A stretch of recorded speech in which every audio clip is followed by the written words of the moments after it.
Salut à tous, on se retrouve pour une vidéo spécialement consacrée à Garnacho, la nouvelle pépite du moment qui fait beaucoup parler et qui m'impressionne particulièrement. Donc du coup, j'ai envie d'en parler et vous partager un petit peu mon ressenti par rapport à ce joueur. Alors, ce qu'il faut savoir, c'est qu'il sort de l'académie de Manchester United. Et ce qui est vraiment particulier avec lui, c'est qu'il est argentin, mais qu'il est extrêmement fan de Ronaldo, au point où depuis qu'il est donc en jeune avec United, à chaque fois qu'il marque, il n'hésite pas à faire la célébration de Ronaldo, ce qui est assez fou. Et il a avoué que c'est vraiment son idole, son joueur préféré, mais il admire aussi beaucoup Léo Messi.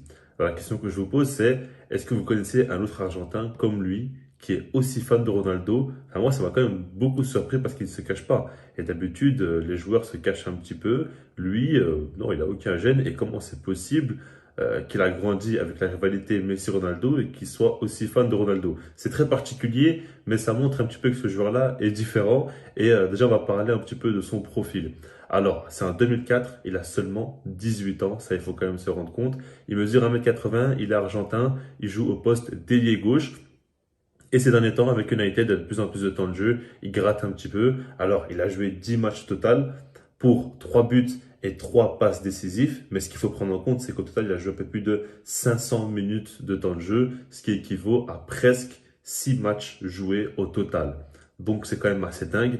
Il est très, très décisif. Et puis, c'est un joueur qui apporte beaucoup dans le jeu. Donc, si en plus de ça, il est décisif, c'est impressionnant. Et puis, il a seulement 18 ans. Il fait à peine ses premiers pas en première division. Il est vraiment très précoce et très impressionnant. Parce que quand on regarde sur le terrain, c'est un joueur extrêmement rapide, extrêmement provoquant. Il aime beaucoup le 1 contre 1. Il joue tout le temps de manière très verticale, que ce soit par la passe, par les dribbles ou par les frappes. Et il n'hésite pas du tout à frapper, hein. Tout simplement, dès qu'il a une opportunité, il y va, pied droit, pied gauche, il tente sa chance. Il a quand même une bonne finition, je trouve, parce qu'il n'a pas besoin de beaucoup de frappes pour pouvoir marquer des buts. Ça, c'est quand même assez fort. Et puis, il est souvent dans les bons coups. Et c'est le type de joueur qui joue donc ailier gauche collé à la ligne. Donc, il veut vraiment écarter le bloc. Et à chaque fois que tu lui donnes le ballon, tu sais qu'il va provoquer. Tu sais qu'il va tenter. Tu sais qu'il va faire quelque chose. Et vraiment, ce gars-là m'impressionne. Parce qu'on a vu pas mal de jeunes joueurs comme ça avec un fort potentiel, des joueurs rapides, techniques. On en voit quand même assez souvent. Et à chaque fois, on dit, ouais, ces ailiers-là, il faut vraiment les suivre de près, etc.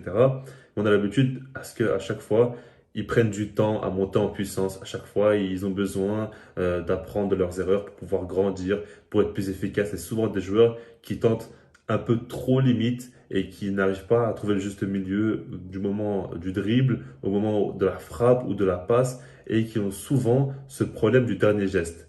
Lui, c'est pas le cas. C'est un gars qui est déjà extrêmement intéressant, qui a la fougue de la jeunesse, qui court énormément sur le terrain, qui dribble tout le temps, qui est surmotivé, qui veut tout le temps aller de l'avant, mais qui en plus de ça, il sait faire la passe au bon moment et il sait frapper quand il le faut. Donc vraiment, ses débuts sont tonitruants et je pense clairement que s'il continue comme ça, il va s'imposer à United, alors qu'il y a quand même beaucoup de joueurs en attaque. Ça, on le sait très bien, il y a quand même une belle concurrence. Il passe actuellement devant Jadon Sancho, qui est considéré comme l'un des Anglais au plus fort potentiel. Il a eu quand même un début de carrière assez impressionnant, notamment du côté de Dortmund. Mais lui, il vient, il écrase tout avec une très forte personnalité et avec un physique assez impressionnant. Quand je dis ça, c'est dans le sens, pas au niveau de ses muscles ou quoi, mais par rapport aux efforts qu'il fournit, sa pointe de vitesse. C'est là où vraiment il est impressionnant. Et puis, comme je le dis, techniquement, au niveau de sa qualité de frappe, qualité de passe, il est complet. Et je ne vous cache pas que j'ai hâte de voir ce qui va devenir ce joueur-là. Alors, il n'a pas été appelé pour la Coupe du Monde, ça c'est logique parce qu'il a quand même très peu joué jusqu'à présent dans sa carrière. Et puis la sélection est quand même déjà assez bien rodée. Pour une Coupe du Monde, c'est pas forcément le bon moment de le lancer.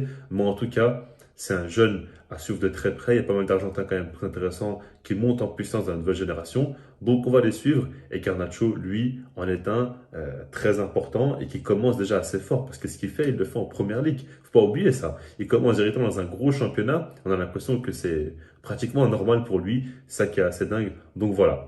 Si jamais vous êtes chaud, je pourrais continuer avec les Argentins et je pourrais parler de Julian Alvarez, qui est un joueur que j'aime aussi beaucoup. Et donc voilà, après si vous voulez voir d'autres joueurs par rapport à ma série Checkpoint, n'hésitez pas à le proposer en commentaire. Je vous laisse là-dessus et puis sinon moi je vous dis peace.